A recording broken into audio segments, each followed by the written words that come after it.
to come. Next thing I knew, he was carrying me to bed. It's your turn now, he said. Well, I said, who's going to steal for us now? We were skin and bone when it was over. In many places, communities banded together. Food was delivered to the houses of sick people by volunteers, including children and the Boy Scouts and church groups. Doctors and nurses caught the disease themselves, and ordinary people had to fill their place. Berta Scott started off washing dishes at Masterton Hospital. 3 days later, she was second in command of nursing. She wrote, "We did our best, goodness knows, but we knew so little. I think the worst ordeal was when some husband or wife would ask me to find out about his or her spouse, and I'd lie when I knew he or she had died." Outside the Pākehā-dominated towns and cities, Kāinga Māori were hit even harder. The 1918 flu killed 49 out of every 1,000 Māori, compared to just 6.5 out of every 1,000 Pākehā. Pākehā volunteers often organised relief missions to their Māori neighbours, but the more remote Kāinga had no outside support. Don't escape danger. No one was healthy enough to feed and care for the most vulnerable. The famous Te Raroa activist Dame Whina Cooper lived in Pangaru on the Hokianga Harbour.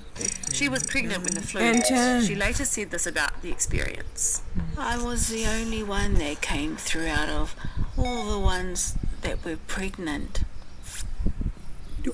They all died. And also the babies. They died. Everyone was sick. Black child. No one to Yellow. help. They were dying, one after the other. My father was very, very sickly. Now black children. I couldn't do anything for him. There was a feeling that aroha, love, is nothing. Your feeling for your relative, it wasn't there. Like my own father. I have to enjoy the chaos or the rest of the game. I don't think I even cried. Just looking at everyone's dead bodies, and now Coral got killed. Nationwide, at least 9,000 people had died in just 2 months.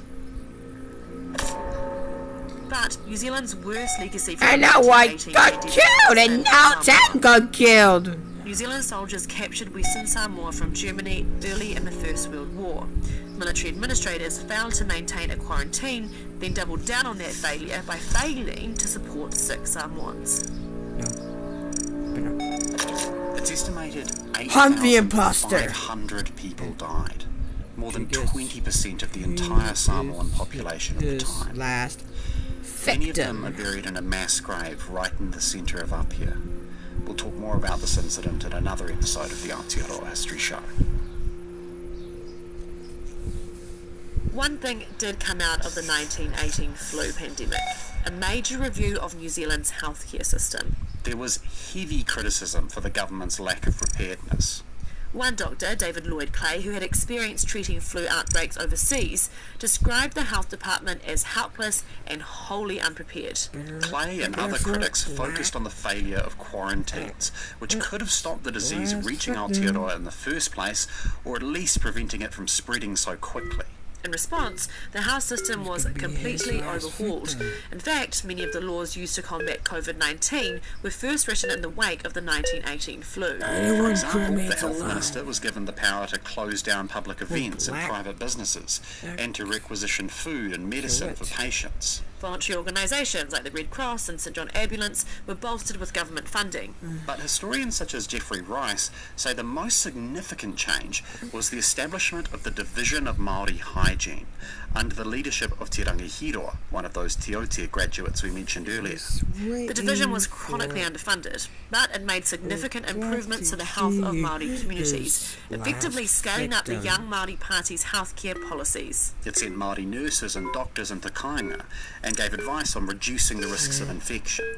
In 1924, Te Rangihiroa presented a report which said, The tokotoko rangi that the ancient poet Tūraukawa lamented over no longer makes thrusts that go unparried. Sanitation has made great advances. extra bees, Water supplies are protected, and modern systems installed. Bye. In the following few decades, the death toll from infectious disease plummeted for all New Zealanders, but especially for Māori. Mostly, that was thanks to the efforts of the Division of Māori Hygiene, what a name, but also thanks to new medical treatments. Some of the biggest killers, like tuberculosis and typhoid, became easily treated with antibiotics.